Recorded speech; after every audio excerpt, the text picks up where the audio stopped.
Everyone, welcome to SK Bangla. বন্ধুরা, কলকাতা পুলিশের তরফ থেকে তোমাদের কিন্তু দুটি নোটিফিকেশন জারি করা হয়েছে। তো চলো দেখে নেওয়া যাক তো তোমাদের কলকাতা পুলিশের কি কি সেই দুটি নোটিফিকেশন জারি করা হয়েছে। তো তার জন্য তোমাদের চলে যেতে হবে prb.wb.gov.in এই অফিসিয়াল ওয়েবসাইটে। এই অফিসিয়াল ওয়েবসাইটে যাওয়ার পর তোমরা কিন্তু রিক্রুটমেন্ট সেকশনটি যেটি রয়েছে সেটি কিন্তু তোমরা পেয়ে যাবা। এই রিক্রুটমেন্ট সেকশনে গিয়ে তোমাদের ক্লিক করতে হবে। ক্লিক করার পর তোমাদের কিন্তু যে নোটিফিকেশন দুটি রয়েছে সেটি কিন্তু শো করে দেবে। তোমাদের 18/9/2025 18 তারিখে কিন্তু এই দুটি নোটিফিকেশন তোমাদের পাবলিশ করা হয়েছিল।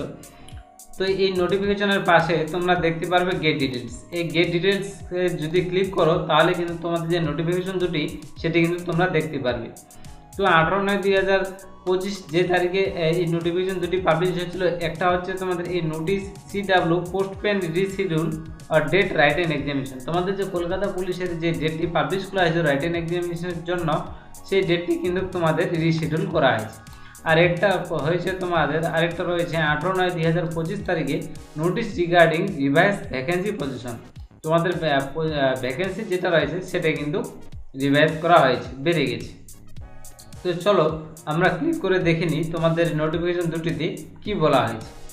তো সর্বপ্রথম আমরা যাই যে এই যে নোটিশটি রয়েছে তোমাদের রিশিডিউলটি, সেই রিশিডিউলটি কবে করা হয়েছে। তো আমরা নোটিশটি ওপেন করলাম। ওপেন করার পরে তোমরা দেখতে পারবে West Bengal police recruitment board তোমাদের রয়েছে recruitment of the post of constable এবং লেডি কনস্টেবল পুলিশ 2024 তোমাদের যে কনস্টেবল এবং লেডি কনস্টেবলের যে অ্যাপ্লিকেশনটি হয়েছিল সেই অ্যাপ্লিকেশনটির কিন্তু তোমাদের যেই সেটি রয়েছে ভ্যাকেন্সিটি রয়েছে, তো সেই ভ্যাকেন্সিটা তোমাদের কি রিভাইজ হচ্ছে সেখানে। তো এই নোটিফিকেশন সেরকম কিছু পরিবর্তন হয়নি, শুধু মেল ক্যান্ডিডেটদের জন্য তোমাদের এখানে টোটাল ভ্যাকেন্সি ছিল মেলদের ক্ষেত্রে 3624টি। মেল ক্যান্ডিডেট ছিল 3624টি এবং ফিমেল ক্যান্ডিডেট ছিল 345, কিছু কম ছিল, টোটাল বেড়ে হয়েছে 345। আর তোমাদের যে আরেকটি নোটিফিকেশন রয়েছে রিশিডিউলের ডেটটা, তো সেটা অন করার পর নোটিফিকেশনে তোমরা দেখতে পারবে এটা রয়েছে তোমাদের constable lady constable in Kolkata police 2024-এ এটাও রিক্রুটমেন্ট করা হয়েছিল 2024-এ। তো এটা তোমরা স্ক্রল ডাউন করে নিচে চলে গেলে তোমরা দেখতে পারবে এখানে কিন্তু ডেটটা তোমাদের মেনশন করে দেওয়া আছে 18/9/2025 এই তারিখে কিন্তু তোমাদের নোটিফিকেশনটি যে রয়েছে সেটি কিন্তু পাবলিশ হয়েছে। তোমাদের নোটিফিকেশন নাম্বারটি এখানে দেওয়া রয়েছে। তো তোমরা স্ক্রল করে যদি নিচে চলে যাও তাহলে তোমরা দেখতে পারবে, চলো আমরা নিচে চলে যাই।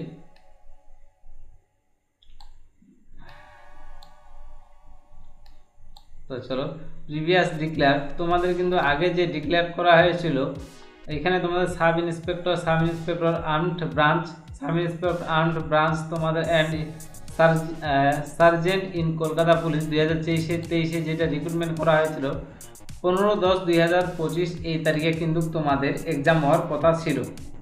সেটাকে পোস্টপেন্ড করে নিউ ডেট যেটা আছে সেটা এখনও পাবলিশ করা হয়নি। তোমরা অফিসিয়াল যে নোটিফিকেশন রয়েছে সেই নোটিফিকেশনটি তোমরা ফলো করবে, অফিসিয়াল ওয়েবসাইটে গিয়ে নতুন করে কিন্তু নোটিফিকেশন জারি করবে, নতুন তোমাদের এক্সামের জন্য ডেট পাবলিশ করবে, এখনও করেনি। আর তোমাদের যে 2 নম্বরে যেটা রয়েছে তোমাদের constable and lady constable in Kolkata police 2024-এ যে অ্যাপ্লিকেশনটা হয়েছিল সেটা কিন্তু এক্সাম হওয়ার সেটার কথা ছিল 1/2/2026 এই তারিখে কিন্তু হওয়ার কথা ছিল তোমাদের, কিন্তু সেটা পোস্টপেন্ড হয়ে তোমাদের 21/12/2025 এই তারিখে কিন্তু হবে। ডেটটা কিন্তু তোমাদের এগিয়ে আসছে, যেটা 2026-এ হওয়ার কথা ছিল 1/2/2026-এ, সেটা কিন্তু 21/2/2025-এ তোমাদের এই এক্সামটি হবে। তো সেই রেগুলার তোমরা আপডেট যদি পেতে যাও তাহলে তোমাদের যে prb.wb.gov.in এই অফিসিয়াল ওয়েবসাইটটি আছে, এই অফিসিয়াল ওয়েবসাইটটার দিকে তোমরা নজর রাখবে, তাহলে তোমাদের মেন নোটিফিকেশনগুলো যে রয়েছে কখন কোনটার এক্সাম হবে তো তোমরা দেখতে পারবে সেখানে। তো ধন্যবাদ বন্ধুরা, আজকের এই ছিল তোমাদের নোটিফিকেশন জানানোর। তো চ্যানেলে যদি নতুন দর্শক হয়ে থাকো তাহলে চ্যানেলটিকে সাবস্ক্রাইব করে বেল নোটিফিকেশনটি অন করে রাখবে নিত্য নতুন ভিডিও পাওয়ার জন্য। ধন্যবাদ।